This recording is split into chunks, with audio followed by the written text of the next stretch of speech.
Hello, can people hear me and see me? Hi, everybody. We'll get started in a minute.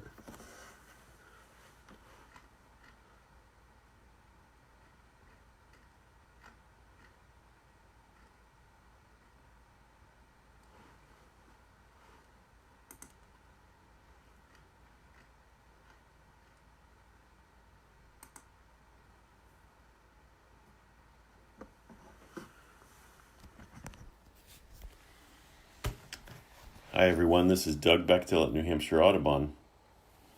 We'll get started in just a minute. Thanks for joining us.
Good morning, everyone.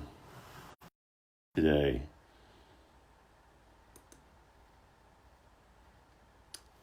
my name is Doug Bechtel, and I am the president at New Hampshire Audubon Society, and my office normally is in Concord, New Hampshire. But like many of you, I'm at home today. And to make sure that we're staying in touch, we're going to be reading stories to you on Wednesdays. These stories are for families and for children and for anyone who wants to learn a little bit more about the outside. But we'll be reading our stories from our homes.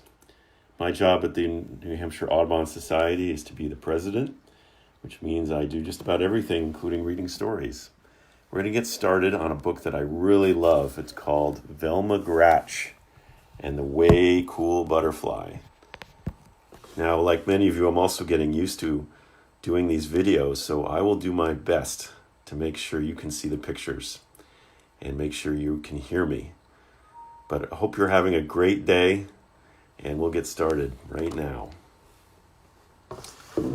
This book is about butterflies and a little girl who loves butterflies. And I love butterflies too, and I hope you do too. And springtime is a great time to get outside into your backyard and start looking for butterflies. It's a little early still, a little cool, but they'll be coming out soon. So this story is called Velma Gratch and the Way Cool Butterfly. One of the things I love about this book is it has pictures in the beginning and at the end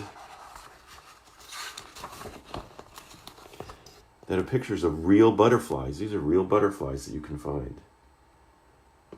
And the story is about one of our favorite butterflies, the monarch butterfly.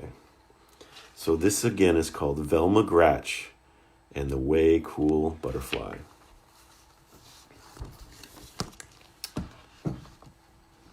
Can you see the three sisters? All right, let's get started. Velma Gratch was the youngest of the three Gratch sisters. Frida was the oldest, had gone through first grade first, followed by Fiona. Now it was Velma's turn.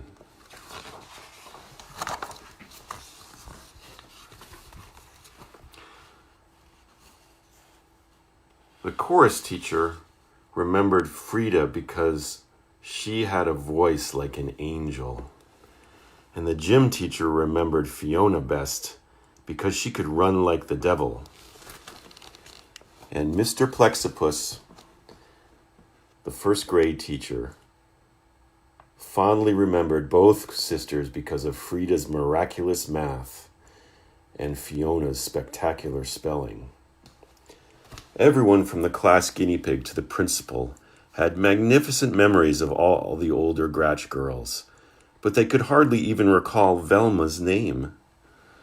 This made Velma feel as if she did not belong in the first grade at all. She wanted to curl up into a ball and roll right back into kindergarten.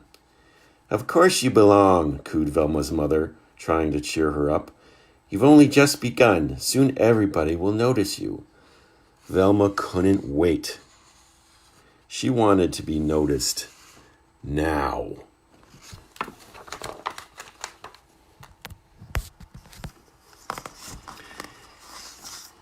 In chorus, she sang loudest so the teacher could hear her best.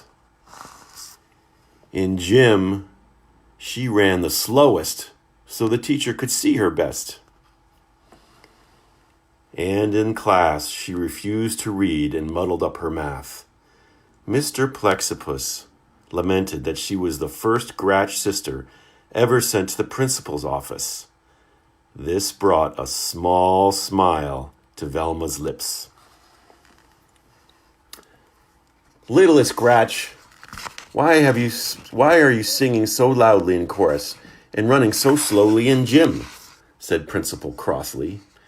"Because," answered Velma, "I want you to remember me just like you remember Frida and Fiona." The principal's owlish eyes opened wide. "But my dear, those Gratches are remembered for good things." Velma's small smile pretzel twisted into a full-blown frown.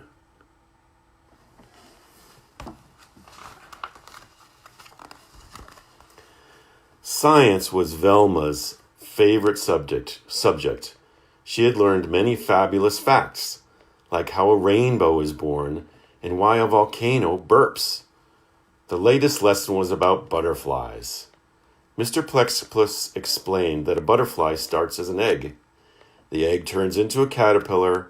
The caterpillar disappears into a chrysalis, which is a little sac, and does not come out again until it is changed into a beautiful butterfly. He called this changing metamorphosis.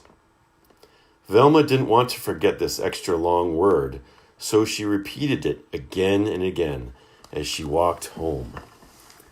Metamorphosis, metamorphosis, metamorphosis. "Frida, when you were in the first grade, did you study butterflies?" Velma asked her oldest sister. "No, we learned worms," said Frida. "Fiona, when you were in the first grade, did you study butterflies?" Velma asked her middle sister. "No, we found out about frogs," Fiona stated. "Well," said Velma proudly, "we're studying butterflies and metamorphosis." "That's way cool," Frida declared, and Fiona bobbled her head in way cool agreement.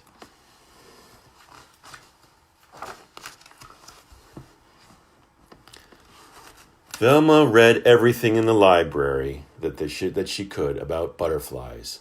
She discovered that there are 20,000 different kinds, which was a lot.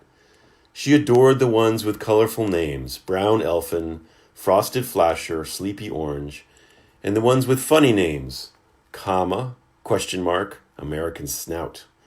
Not to mention the ones with strange names, Morpho, painted lady, and gossamer wing. But her favorite butterfly of all was the orange and black monarch. When it got cold, all the monarchs would fly south to Mexico to stay warm. Velma thought this was an amazing coincidence because last winter vacation, she and her family had also flown south to Mexico to stay warm.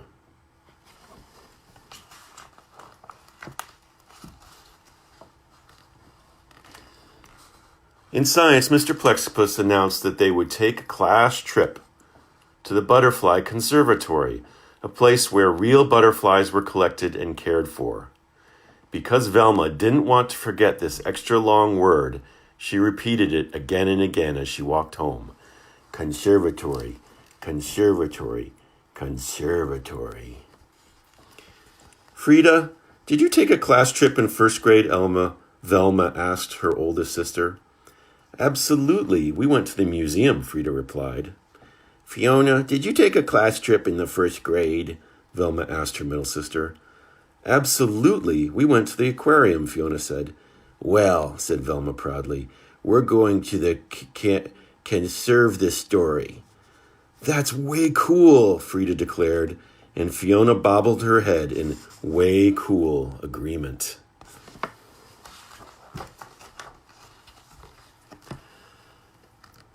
The Butterfly Conservatory was surrounded by fancy flower beds and bedecked with banners of butterflies. Velma was so excited, her knobby knees wobbled, her spaghetti arms trembled, and her carroty curls shook. A sharp-nosed woman holding a clipboard introduced herself. I am your tour guide. Inside, a beautiful butterfly might land on you, but please don't touch his wings. Does anybody know why? Velma's hand shot up. Because they're made of teeny tiny scales that could rub off like dust, and that is not good, she explained. Precisely, said the guide. What's your name? I'm Velma, the youngest of the Gratch sisters. I don't think I know your sisters, the guide commented as they entered the rain-forested room.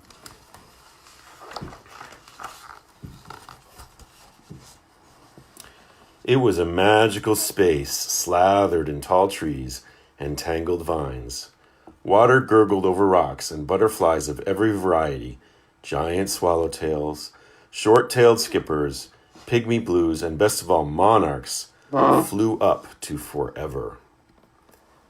The guide explained that when it got colder in a couple of weeks, they would take the monarchs into the park and let them go so that they could fly south to Mexico. This traveling is called migration. Because Velma didn't want to forget this extra long word, she repeated it again and again as she walked through the rainforest. Migration, migration, migration.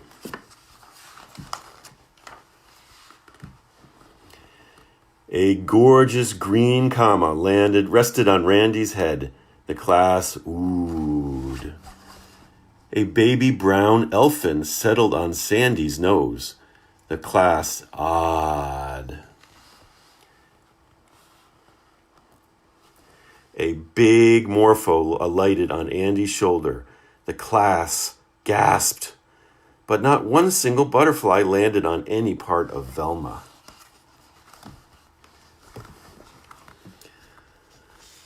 Time to leave, instructed Mr. Plexipus as they neared the exit.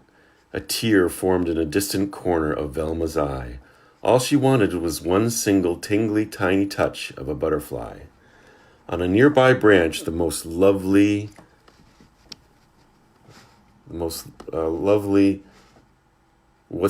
a nearby branch sat a most lovely monarch.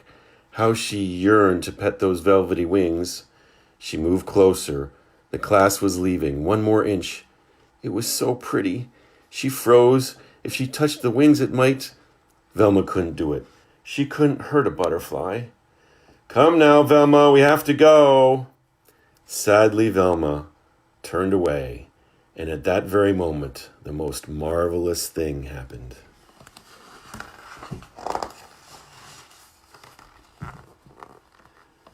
The monarch hopped from its branch and roosted right on Velma's finger.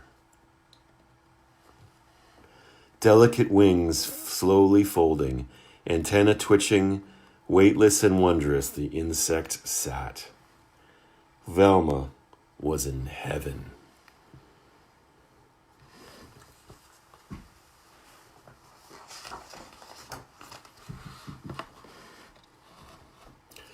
The bus is waiting, the teacher called. Velma placed her finger next to the branch. Bye-bye, butterfly, she whispered. But the monarch didn't move. We're closing, said the guide. Velma lightly blew on the butterfly. It didn't budge. Without ever touching the butterfly's wings, everyone tried to get the monarch to fly, crawl, or walk off Velma's finger, but nothing worked. At last, Velma was told to leave, with the butterfly still perched on her pointer. It stayed there on the whole bus ride home.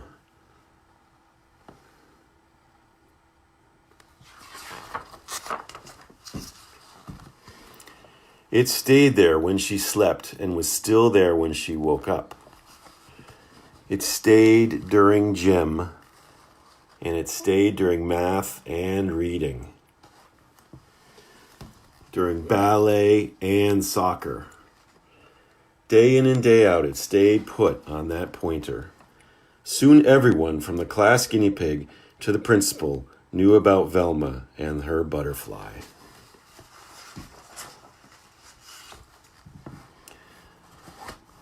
Mr. Plexipus lamented that Velma was positively the first Gratch sister ever sent to the principal's office twice. This stuck an oversized frown on Velma's face. Velma, Principal crossly commanded, it's time for the butterfly to go. Oh, I've tried to get it to go, Velma moaned, but it just won't. Well, no one will ever forget this, the principal fumed.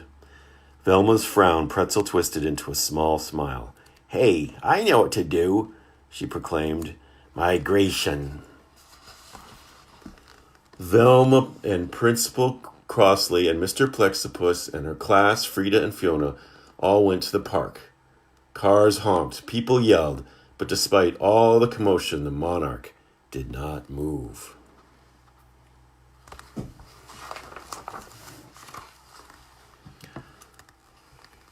A cool wind from the west blew through the field.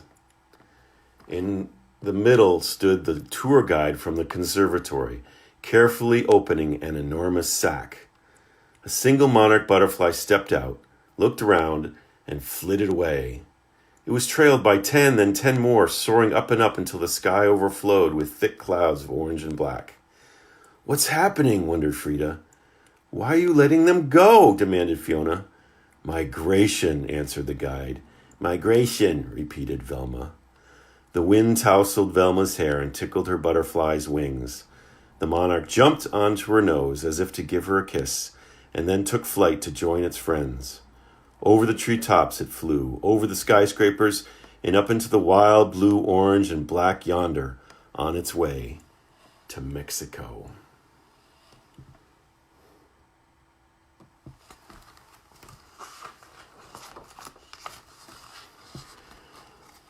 Velma, shouted Principal crossly, and everyone's eyes turned on her.